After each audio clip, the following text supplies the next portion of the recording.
Finally!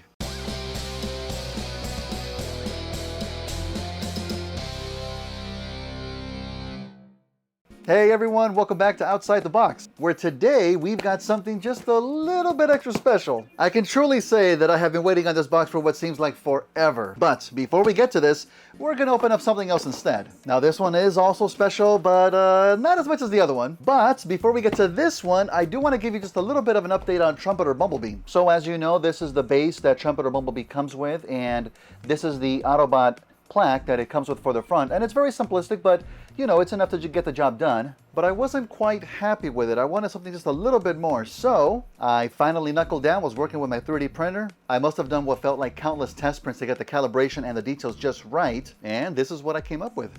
It's certainly not overly complicated, but just being able to add Bumblebee's name to the base I think is quite a bit of an improvement, and I'm certainly happy with the details I was able to achieve for such a small piece too. So this was definitely the hardest hurdle that I had in completing Trumpeter B. Now that I have this done, I can definitely continue on with nothing but painting. I do plan on painting the base and adding some nice bit of color to the plate, but having this little piece now completed is a great feeling. And I'm also excited to make some custom plates for the other Trumpeter kits too, which by the way, I definitely plan to add the 3D files online, just if anybody else wants to add them to theirs as well, we'll have them available. All right, but with that out of the way, let's do some unboxing here, shall we? Okay. They make it seem easy. Oh, well that was easy. Okay, cool. Look at that. Hey, here we have Studio Series Gamer Edition number 1, Bumblebee. This is the third and final one of the first wave. Looks like the box didn't survive too well, but that's the least thing that I care about. Speaking of which, let's take him out of this box. I do know that the bot mode look of this character isn't the greatest, but I'm curious to see if we can maybe make some kind of a physical modification to him so he doesn't look as pregnant. Come on, there we go, nice. Put that here, grab the instructions, and I will carefully put this over there. So first impressions, I'm just a little bit surprised at the shade of yellow that they used. It very much seems like a mustardy kind of a yellow. It's not bad, looks cool, but it kind of stands out for me. Here, take a look. Yeah, he's got a big pot belly there. That is definitely the biggest thing that literally sticks out from him. And also, when I remember seeing the photos, the legs don't quite match with the actual game model. There's some molded sections here in the back that are meant to be the wheel for the vehicle mode, but they're not painted in the wheel color. So they kind of stick out a little bit. I mean, again, nothing we can't fix, but it sucks that it comes like that out of the box. That head sculpt, though, does look quite good. It looks fantastic. I do enjoy that very much. So obviously the belly being the biggest attractor for this figure, I've been thinking if there's maybe a way to, I don't know, push it in a little bit so it's not sticking out so much. I don't know if there's a way to do that and still keep the vehicle mode, but I would maybe like to think about that a bit more, explore it, see if there's anything possible that we can do. Now surprisingly, he does come with 3 accessories. The same gimmick of pulling out the arm, and it looks like there's 2 different kind of ranged weapons. That one looks pretty good. I'm pretty sure it's pulled out of the game as well. The other one just looks like a bigger kind of a ranged weapon too. That looks pretty good. I think I probably prefer the other one, but still nice to have an option. I'm glad he came with both. I'm sure they fit on the other figures as well. But he's also got a sword, and he can hold that on his fist, and it does have some very nice molded detail onto it. Although I would say that the one thing it definitely needs is a nice coat of paint. I know it has more color to it in the game, so I would definitely consider how I can achieve that look. Hey, but overall, that's not too bad. I do like that. All right, let's check out vehicle mode. Okay.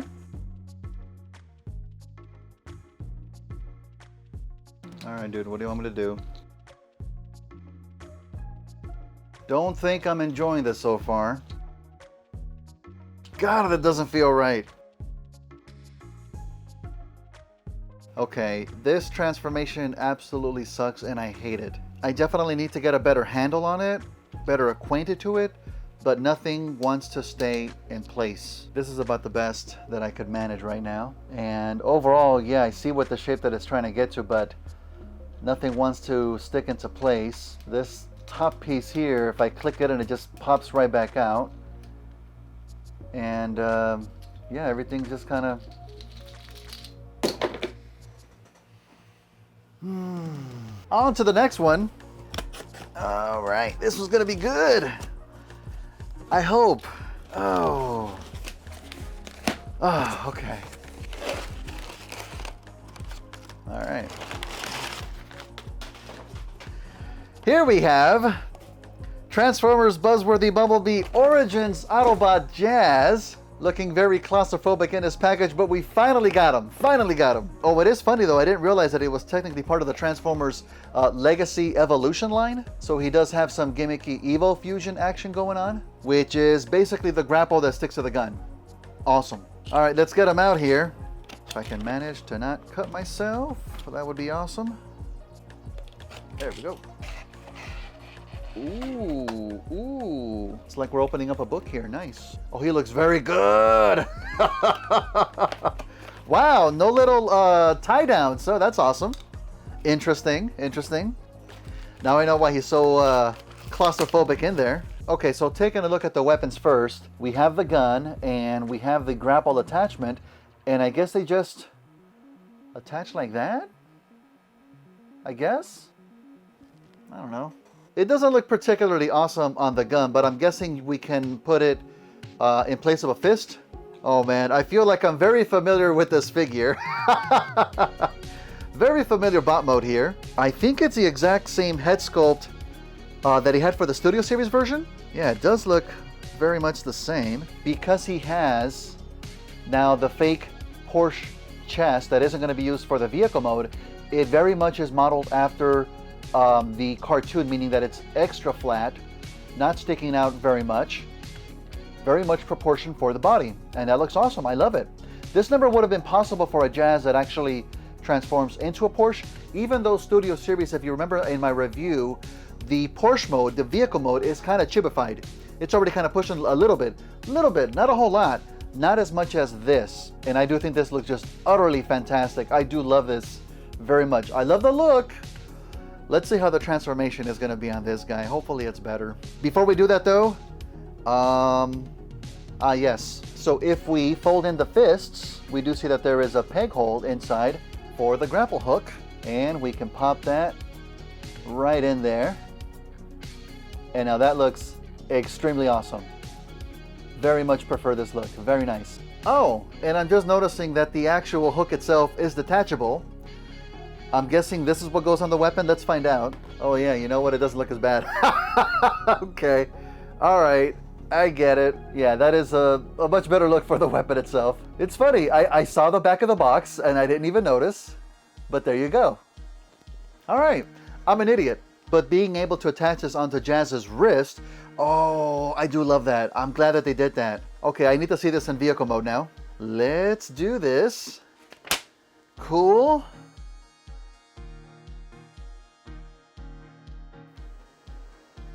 I think we got it. I think I liked the transformation. Definitely a lot better than Gamer Edition Bumblebee.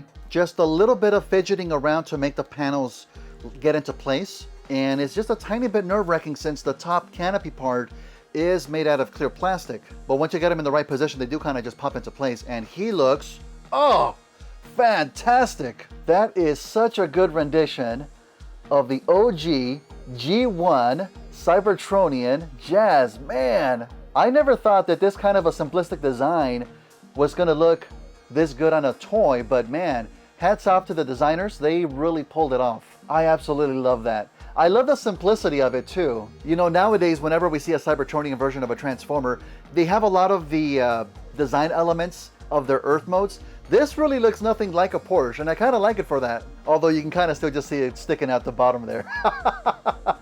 That's pretty cool. But still, this thing is awesome, and I'm glad to finally have it. Now, of course, he does have a big gaping hole up on top for the weapon. You can attach that onto there, and again, it's a Cybertronian vehicle, so it doesn't look hideous, but I don't prefer that look myself. I think what I would definitely end up doing is just plugging in that hole, making it look nice and smooth. This is a fantastic figure and a great addition to Origins Bumblebee. And I know that we recently got leaked listings for an Origins Wheeljack, although there's a bit of discussion as to what size it's going to be, so hopefully it matches the size of Jazz. I do think they should be about the same size, but it's going to look great no matter what, so I can't wait to see it. Okay, so finally, I'm going to get it back into bot mode, and I do want to compare them to Studio Series Jazz. Let's see what they look like together. And I'm not gonna follow any instructions now since I am officially an expert at this. Oof. Ooh! I don't like that, but okay. We'll plug just a regular weapon on him since that's what I have on Studio Series Jazz. And I just happen to have him right here. And so obviously a painted figure is going to look a little bit better than just a non-painted one. But man, they do look good together though. It does make me eager for an eventual repaint of this guy. But obviously the biggest difference is the fact that it has just a smaller chest to accommodate the bot mode a little bit better. And I think it looks great. And then again, you'll notice that the chest on the Studio Series Jazz, compared to the actual front side of the Porsche, is chibified to fit a little bit better for bot mode. But even with a bit of the chibified chest on the Studio Series, it still looks great. I still love them. Not bad at all. I do love these guys. Well, I do think we've had enough highs and lows for today. I'm going to get back to work on Trumpeter B and call it a day. As always, feel free to catch me on all the social medias. Links are down below. And I'm still jumping my way across the world of The Last of Us Part 2 on Twitch. But if you can't catch me there, I do post them on my second YouTube channel, Hobbies with Jose Gaming. Hey, you can grab some merch too. Well, no, not this. You goody! But I will catch you all real soon. Adios!